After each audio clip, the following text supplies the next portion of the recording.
বন্ধুরা, পড়াশোনা বাংলা চ্যানেলে তোমাদের সকলকে স্বাগত।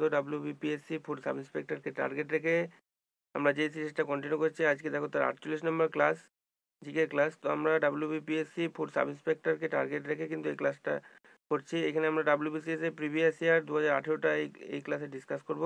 2018 যে জিওগ্রাফি থেকে যে কোশ্চেনগুলো এসেছিলো সব ডিসকাস করব। তো এর আগে আমরা কিন্তু একদম তোমাদের 2000 সাল থেকে শুরু করে 2000 সাল, 2001 সাল WBCS প্রিভিয়াস ইয়ার যেগুলো আমাদের কমপ্লিট হয়ে গেছে ইতিমধ্যে, 2000 সাল, 2001 সাল, 2002 সাল, 2003 সাল, 2004 সাল এবং রিসেন্ট তোমাদের 2022, 2021, 2020 এবং 2019 কিন্তু কমপ্লিট হয়ে গেছে। 2018 আমাদের শুরু হয়ে গেছে। তো আমরা একদম পরপর এই সালগুলোর সায়েন্সের কোশ্চেন ফার্স্টে, তারপর হিস্ট্রির কোশ্চেন, তারপর জিওগ্রাফির কোশ্চেন, তারপর ইন্ডিয়ান পলিটি অ্যান্ড ইকোনমিক্সের কোশ্চেন এবং তারপর তোমাদের জেনারেল নলেজ এবং কারেন্ট অ্যাফেয়ার্সের কোশ্চেন সাবজেক্ট ওয়াইজ এরকম পরপর সব করিয়েছি ক্লাস। এছাড়া তোমাদের ফুড সাব ইন্সপেক্টর যে পরীক্ষা ছিল 2014তে এবং 19-এ সম্পূর্ণ বাংলায় হিস্ট্রি ডিটেলস সহ সেই কোশ্চেনগুলো ডিসকাস করে দিয়েছি। এই ভিডিও ডেসক্রিপশন বক্সে প্রত্যেকটা লিঙ্ক পেয়ে যাবে, সেখান থেকে গিয়ে তোমরা প্রিভিয়াস ক্লাসগুলো অবশ্যই পরীক্ষায় বসার আগে একবার দেখে নেবে। তো চলো, এই ক্লাসে আমরা 2018 একদম জিওগ্রাফি থেকে যে কোশ্চেনগুলো এসেছিল আমরা সেই কোশ্চেনগুলো সব এক এক করে ডিসকাস করে নেব। তো একদম আমরা প্রথম কোশ্চেনে চলে এসেছি জিওগ্রাফি। প্রথম কোশ্চেন হচ্ছে, মুর্শিদাবাদ জেলাকে দুভাগে ভাগ করেছে কে? মহানন্দা নদী, জলঙ্গি নদী, ভাগীরথী নদী নাকি মাথা ভাঙা নদী? তো অ্যান্সার দেখে নেবো আমরা কি হবে। অ্যান্সার হয়ে যাবে আমাদের অপশন সি, অর্থাৎ ভাগীরথী নদী মুর্শিদাবাদ জেলাকে দুটি ভাগে ভাগ করেছে। পরবর্তী কোশ্চেন 2 নম্বর, দেখো কি বলছে, পশ্চিমবঙ্গের বৃহত্তম আর্সেনিক শোধন প্ল্যান্টটি এইখানে অবস্থিত। কোথায় অবস্থিত এখানে মানে? গঙ্গাসাগরে, কলকাতায়, আসানসোলে নাকি ফারাক্কায়? তো অ্যান্সার দেখে নেবো আমরা। অ্যান্সার হয়ে যাবে অপশন বি, অর্থাৎ কলকাতায়। ওকে। পরবর্তী কোশ্চেন 3 নম্বর, দেখো ভূতত্ত্ববিদগণের মতে কোসি নদীর গতিপথ পরিবর্তনের ফল গঙ্গা নদী প্রধানত বাংলাদেশে পদ্মা দিয়ে প্রবাহিত, উত্তরবঙ্গের তিস্তা নদীর বন্যা, কলকাতা বন্দরের অবনতি, গ্যাংটক ও দার্জিলিং অঞ্চলের ভূমিকম্প। তো অ্যান্সার দেখে নেবো আমরা। অ্যান্সার হবে কলকাতা বন্দরের অবনতি। যে তোমার কোসি নদীর গতিপথ পরিবর্তনের ফল হচ্ছে কলকাতা বন্দরের যে অবনতির কারণ এই কোসি নদীর গতিপথ পরিবর্তনের ফল। ঠিক আছে। পরবর্তী কোশ্চেন দেখো 4 নম্বর, আগ্রা দিয়ে কলকাতা মুম্বাই জাতীয় সড়ক এই নামে পরিচিত। আগ্রা দিয়ে কলকাতা মুম্বাই জাতীয় সড়কটি কি নামে পরিচিত? NH5, NH8, NH3 নাকি NH6? অ্যান্সার দেখে নেবো আমরা। NH3, অপশন সি হয়ে যাবে এটা সঠিক অ্যান্সার। ওকে। পরবর্তী কোশ্চেন 5 নম্বর, দেখো ছোটনাগপুর মালভূমি গঠিত প্রধানত বেলে পাথর, চুনাপাথর ও সেল দ্বারা, গ্রানাইট, চুনাপাথর ও ডোলোমাইট দ্বারা, আর্কাইন যুগের গ্রানাইট ও নিস প্রভৃতির দ্বারা, তারপরে বলছে গৌআনা, কয়লা, বেলে পাথর ও চুনাপাথর দ্বারা। অ্যান্সার দেখে নেবো আমরা। অ্যান্সার হয়ে যাবে অপশন সি, অর্থাৎ তোমার আর্কাইন যুগের গ্রানাইট ও নিস প্রভৃতির দ্বারা। ছোটনাগপুর মালভূমি আর্কাইন যুগের গ্রানাইট ও নিস দ্বারা তৈরি।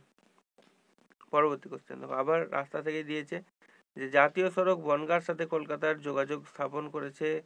জাতীয় সড়ক 35, জাতীয় সড়ক 2, জাতীয় সড়ক 6 নাকি জাতীয় সড়ক 32?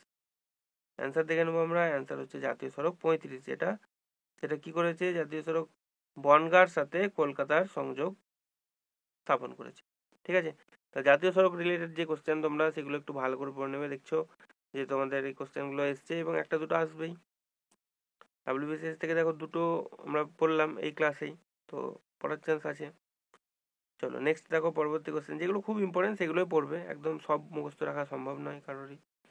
নেক্সট দেখো পরবর্তী কোশ্চেন, ভারতের ড্যাশ রাজ্যে সর্বোচ্চ ম্যাঙ্গানিজ উত্তোলন করা হয় ও সর্বাধিক সঞ্চিত হয়? কোথায়? বিহারে, ওড়িশায়, কর্ণাটক নাকি রাজস্থানে? তো অ্যান্সার কি হয়ে যাবে? অ্যান্সার হয়ে যাবে অপশন বি, অর্থাৎ ওড়িশায়। পরবর্তী কোশ্চেন, পশ্চিমবঙ্গে রেল ওয়াগন তৈরি হয় কোথায়? লিলুয়া, কাঁচরাপাড়া ও দমদমে, হিন্দ মোটর, কাঁচরাপাড়া, দুর্গাপুরে, হিন্দ চিত্তরঞ্জন, হিন্দ মোটর ও দুর্গাপুরে, খড়গপুর, চিত্তরঞ্জন ও দমদমে।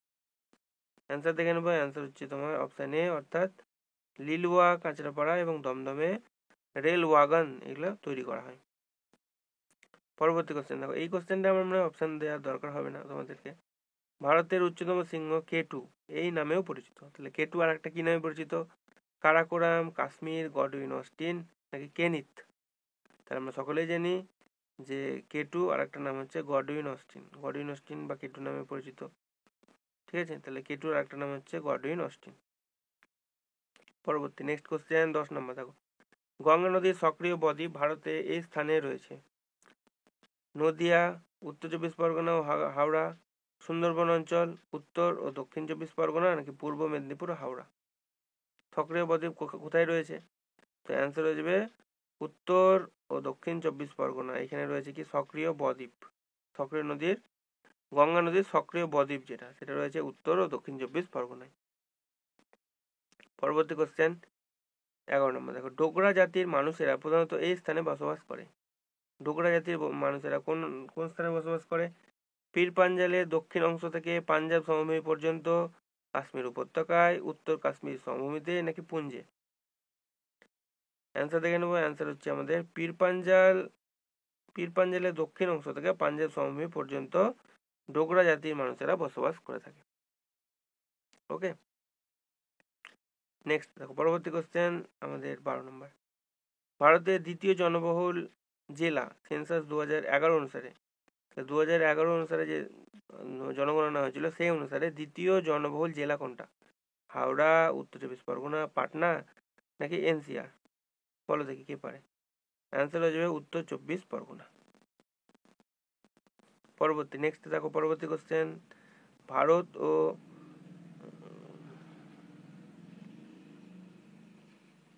আচ্ছা এখানে বানান গন্ডগোল হয়ে গেছে। ভারত ও মায়ানমারের মধ্যে ড্যাশ পর্বতশ্রেণী অবস্থিত? বলো, এটা বানান ভুল হয়ে গেছে, তোমরা ঠিক করে নেবে, এটা মায়ানমার হবে, ঠিক আছে।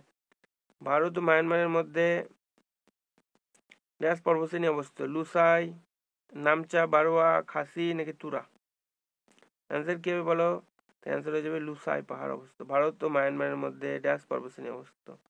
লুসাই পাহাড় অবস্থিত। পরবর্তী কোশ্চেন, রোহিলখণ্ড অঞ্চলটি এখানে অবস্থিত কোথায়? গুজরাট সমভূমিতে, আরাবল্লীর পশ্চিম পাদদেশে, উত্তরপ্রদেশের উত্তরাঞ্চলে নাকি বিহারে? তো অ্যান্সার হয়ে যাবে উত্তরপ্রদেশের উত্তরাঞ্চলে রোহিলাখণ্ড, এটা এই অঞ্চলটা অবস্থিত। ওকে, পরবর্তী কোশ্চেন 15 নম্বর, আন্দামান দ্বীপপুঞ্জে সর্বোচ্চ সিংহ? বলো কি হবে দেখি। স্যান্ডেল সিংহ, ডায়াবল সিংহ, কার, নিকোবর, উপরের কোনোটি নয়? তো অ্যান্সার কি হবে। অ্যান্সার হয়ে যাবে স্যান্ডেল সিংহ। আন্দামান দ্বীপপুঞ্জের সর্বোচ্চ সিংহ হচ্ছে স্যান্ডেল সিংহ, মনে রাখবে। নেক্সট দেখো পরবর্তী কোশ্চেন, ভারতে কাস্ট ভূমিরূপ গঠিত হয়েছে জলপাইগুড়ি জেলার বক্সা ও জয়ন্তী পাহাড়ে, বিহারের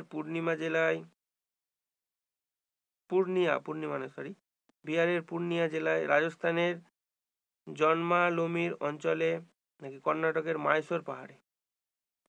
তো ভারতের কাস্ট ভূমিরূপ দেখা যায় জলপাইগুড়ি জেলার বক্সা ও জয়ন্তী পাহাড়ে, মনে রাখবে যে ভারতের কাস্ট ভূমিরূপ এটা কোথায় কোথায় দেখা যায় না, জলপাইগুড়ি জেলার বক্সা এবং জয়ন্তী পাহাড়ে। খুব ইম্পর্টেন্ট কোশ্চেনটা। দেখো পরবর্তী হচ্ছে ডলফিন নোজ গুরুত্বপূর্ণ বিশাখাপত্তনম বন্দরে পর্যটন কেন্দ্র, পুরাতাত্ত্বিক কেন্দ্র, জাহাজ শিল্প উন্নতি ও বন্দরের জন্য প্রাকৃতিক ঢাল নাকি বন্দরের মাল পারাবারের জন্য রোপওয়ে? ডলফিন নোজ এটা গুরুত্বপূর্ণ বিশাখাপত্তনম বন্দরে কিসের জন্য? পর্যটন কেন্দ্রের জন্য, পুরাতাত্ত্বিক কেন্দ্রের জন্য, জাহাজ শিল্পের উন্নতি ও বন্দরের জন্য প্রাকৃতিক ঢালের জন্য নাকি বন্দরের মাল পারাবারের জন্য রোপওয়ে? কোনটার জন্য? তো অ্যান্সার হয়ে যাবে আমাদের অপশন সি, অর্থাৎ জাহাজ শিল্প উন্নতি ও বন্দরের প্রাকৃতিক ঢালের জন্য ডলফিন নোজ এটা গুরুত্বপূর্ণ। ওকে, পরবর্তী কোশ্চেন দেখো, ভারতের একমাত্র সক্রিয় আগ্নেয়গিরি কোনটা? আন্দামান দ্বীপ, নিকোবর দ্বীপ, ব্যারেন দ্বীপ নাকি পাম্বন দ্বীপ? তো অ্যান্সার হয়ে যাবে অপশন সি, অর্থাৎ ব্যারেন দ্বীপ, এটা হচ্ছে একমাত্র সক্রিয় আগ্নেয়গিরি। পরবর্তী কোশ্চেন দেখো, নিউ দিল্লিতে রিং রোড এর গুরুত্ব? বলো দেখি কি হবে। শহরের প্রধান চৌরাস্তাকে অতিক্রম করা, ভারী যানবাহনকে শহরের কেন্দ্রে ঢুকতে হয় না, কি বলছে এ এবং বি দুটোই নাকি উপরের কোনোটি নয়? তো রিং রোড এর গুরুত্ব হচ্ছে অপশন সি, অর্থাৎ এ বি দুটোই, অর্থাৎ শহরের প্রধান চৌরাস্তাকে অতিক্রম করা এবং ভারী যানবাহনকে শহরের কেন্দ্রে ঢুকতে হয় না, এই দুটো কারণে রিং রোড গুরুত্বপূর্ণ। ওকে, লাস্ট কোশ্চেন তোমাদের ভূগোল থেকে এটাই। দেখো, পশ্চিমবঙ্গের ড্রাই পট এর অবস্থান হলো কোথায়? কলকাতা হলদিয়া ও দীঘায়, নাকি কলকাতা হলদিয়া, কোনটায়? তো অ্যান্সার হয়ে যাবে দেখো কলকাতায়, অপশন এ হয়ে যাবে এটা সঠিক আছে, শুধুমাত্র কলকাতায় ড্রাই পট এটা অবস্থিত। ওকে, তো এই ছিল আজকের 20খানা কোশ্চেন, যেটা আমাদের ফুড সাব ইন্সপেক্টর পরীক্ষার জন্য খুব গুরুত্বপূর্ণ। আমরা WBCS প্রিভিয়াস ইয়ার 2018-তে চলে এসেছি। তো আমরা ভূগোলের কোশ্চেনগুলো সব ডিসকাস করে নিলাম। ভিডিওটি যদি তোমাদের ভালো লেগে থাকে আজকের ক্লাসটি, তাহলে অবশ্যই একটি লাইক করে দেবে, চ্যানেলে নতুন হয়ে থাকলে চ্যানেলটি সাবস্ক্রাইব করে নেবে এবং ভিডিওটি তোমার বন্ধুদের সঙ্গে একটু শেয়ার করে দেবে। আমরা 2000 সাল থেকে শুরু করে 2000 সাল, 2001 সাল, 2002 সাল, 2003 সাল এবং 2004 সাল, এবং রিসেন্ট তোমাদের 2022, 2021, 2020, 2019 এবং 2018টা আমরা কমপ্লিট করছি। তো এছাড়া তোমাদের ফুড সাব ইন্সপেক্টর যে পরীক্ষা ছিল 2014-তে এবং 19-এ, জিকে কোশ্চেনগুলো সম্পূর্ণ বাংলায় এক্সট্রা ডিটেলসও করে দিয়েছি। দেখতে চাইলে এই ভিডিও ডিসক্রিপশন বক্সে দেখো লিঙ্ক দেওয়া আছে, সেখান থেকে গিয়ে তোমরা প্রিভিয়াস ক্লাসগুলো পরীক্ষায় বসার আগে অবশ্যই একবার দেখে নাও। প্রচুর কোশ্চেন নেবে, এখান থেকে কমন পাবে। তো এই ক্লাসটি এতটাই। নেক্সট ক্লাসে আমরা পরবর্তী তোমাদের ইন্ডিয়ান পলিটি অ্যান্ড ইকোনমিক্স থেকে যে কোশ্চেনগুলো ছিল 2018 সালে, সেগুলো ডিসকাস করে দেবো। এই ক্লাসটি এতটাই। ভিডিওটি দেখার জন্য অনেক ধন্যবাদ।